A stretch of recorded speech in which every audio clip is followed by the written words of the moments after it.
Hello students, today we are going to start with our second chapter, that is applications of differentiation.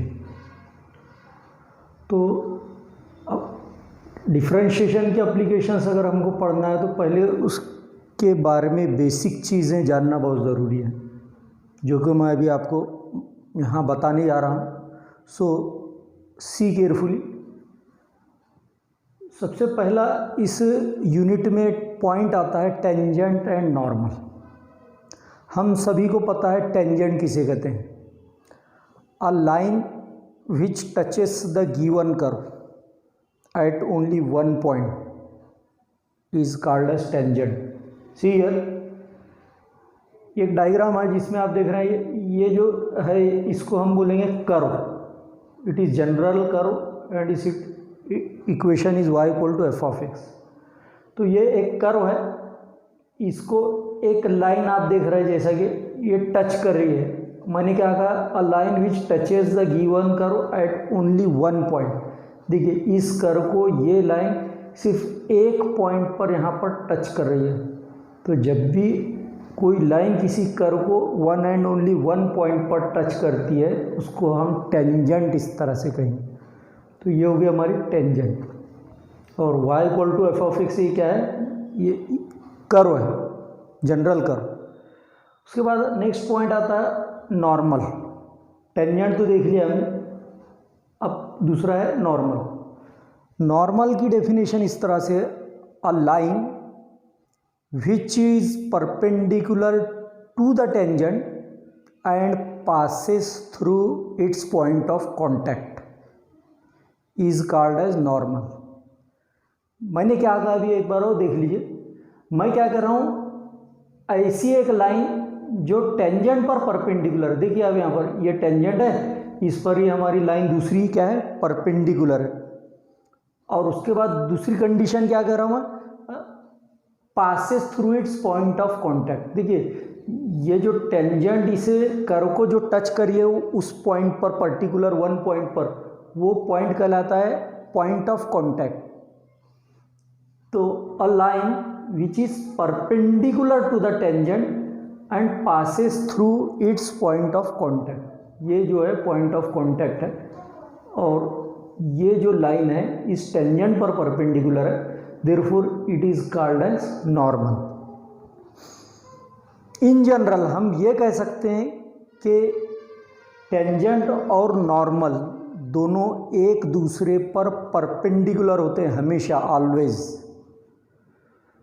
सो यहाँ पर the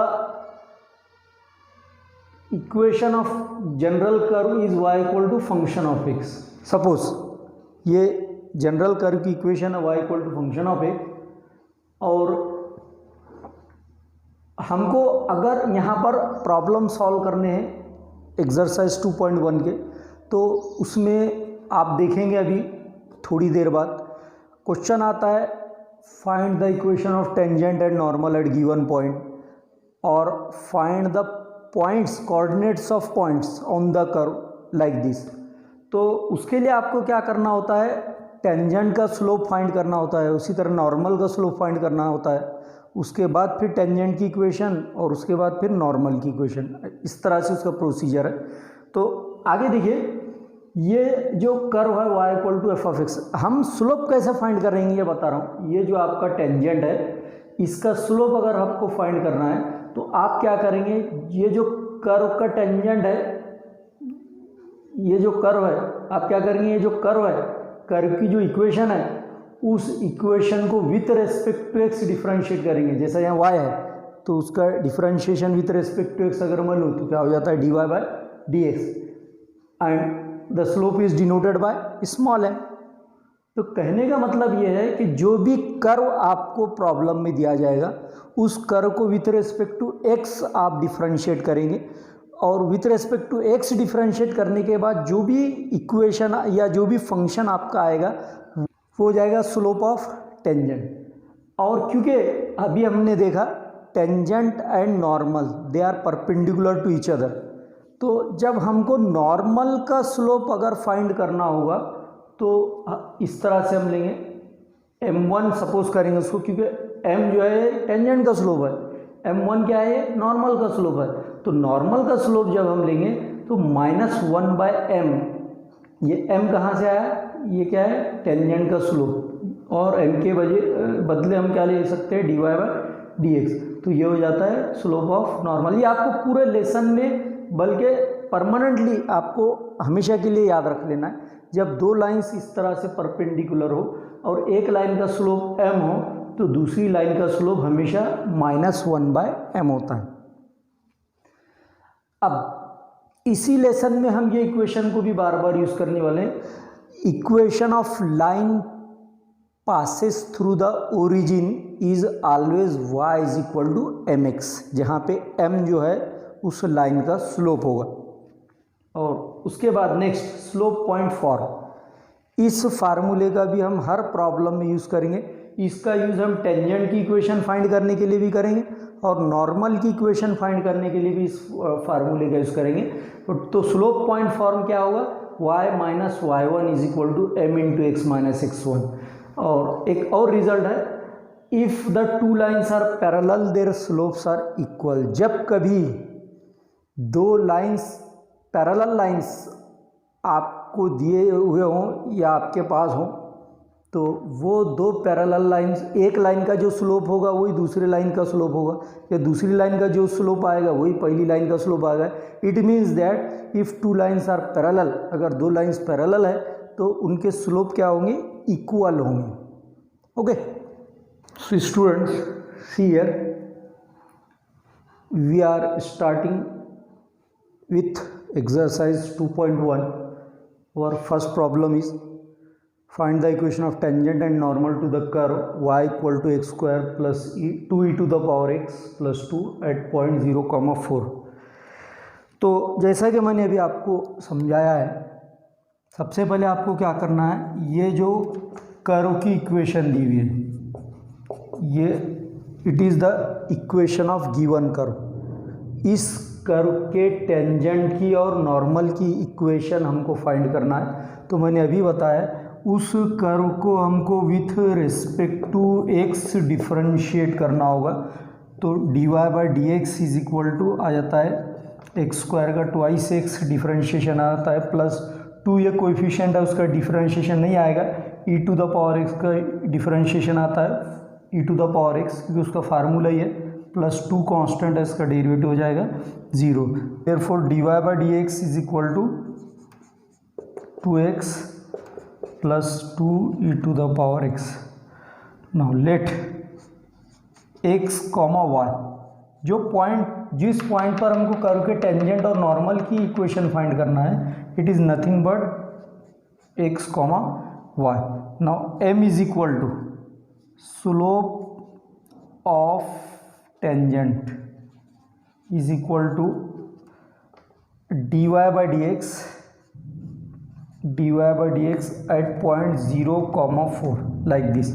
जैसा कि मैंने अभी आपको बताया, टेंजेंट का स्लोप मीन्स जो डिफरेंशिएशन हमने कर्व का लिए हैं वो हो जाएगा आपका dy/dx, और xy जो पॉइंट दिया है वो 0, 4 है। तो ये x कोऑर्डिनेट 0 और y कोऑर्डिनेट 4 हम इसमें रखते हैं, ये जो हमारा dy/dx आ गया है, और इसमें रखने के बाद आपका m आ जाता है। देयरफॉर m = देखिए m = 2 into x means 0 plus 2e to the power 0। तो ये हो जाता है 2 0 0 प्लस 2 इंटू 1 0 प्लस 2 1 2 = 2। ये हो गया है 0 प्लस 2 = 2। ये टेंजेंट का स्लोप आ गया। Therefore m1 = slope of normal = -1/m = -1/2। So this is the slope of normal. अब देखिए, स्लोप फाइंड करते वक्त में जिस पॉइंट को आपने x और y अज्यूम किया था, उसी पॉइंट वही है, उसी पॉइंट को आप जब टेंजेंट और नॉर्मल की इक्वेशन फाइंड करोगे तो वहाँ पर x y नहीं बल्कि x1 और y1 सपोज करोगे। लेट ये देखिए x1 y1 पॉइंट वही है, मैं सिर्फ नोटेशन चेंज कर रहा हूँ। Therefore by the slope point 4, by the slope point 4। अब टेंजेंट के लिए सॉल्व कर रहा हूँ मैं, y minus y one equal to m into x minus x1। देखिए y माइनस वाई वन कितना है 4 इक्वल टू m कितना है, m मीन्स टेंजेंट का स्लोप ले रहे हैं हम, क्योंकि हम टेंजेंट फाइंड करने वाले। x माइनस x1 है 0, मीन्स 3 वैल्यूज़ आपको यहाँ पर सब्सटीट्यूट करना है, एक तो y1 की, दूसरा x1 की, और तीसरा स्लोप ऑफ टेंजेंट। इसको हम सिंप्लीफाई करते हैं, y minus 4 equal to x minus 0 x होता है तो ये हो गया 2x। अब इनको उधर शिफ्ट कर दो, 2x माइनस वाई माइनस 4 को इधर लाओ, plus 4 equal to 0। So this is the required equation of tangent. क्या है ये? टेंजेंट की इक्वेशन है। अब सिमिलरली हम क्या करते हैं, नॉर्मल फाइंड करते हैं। नॉर्मल इसमें और नॉर्मल फाइंड करने में कोई बहुत ज़्यादा चेंज नहीं है, दोनों सिमिलर है, सिर्फ यहाँ पे स्लोप चेंज होगा। जैसे यहाँ टेंजेंट का स्लोप मैंने m2 लिया था, अब यहाँ पे नॉर्मल का स्लोप जो है m1 उसको -1/2 लेना है। देखिए y minus y one equal to m1। देखिए मैं सिर्फ एक नोटेशन चेंज कर दिया हूँ मैं यहाँ पर। यहाँ टेंजेंट की इक्वेशन के लिए हम टेंजेंट का स्लोप m यूज़ किए थे, अब नॉर्मल की इक्वेशन के लिए हम नॉर्मल का स्लोप m1 यूज़ करेंगे जो कि -1/2 है। तो y माइनस वाई वन कितना है 4 equal to -1/2 into x minus x1 कितना है 0। तो 2 से इसकी क्रॉस मल्टीप्लाई करो, देखो 2y माइनस 2 4 ज़ा 8 equal to -1 into x minus 0 means x minus 0 means x 1 ज़ा x, तो ये माइनस x आ जाएगा। और इस माइनस x को उधर लाओ, x plus 2y minus 8 equal to 0। This is the required equation of normal. Okay, so students take the screenshot of this.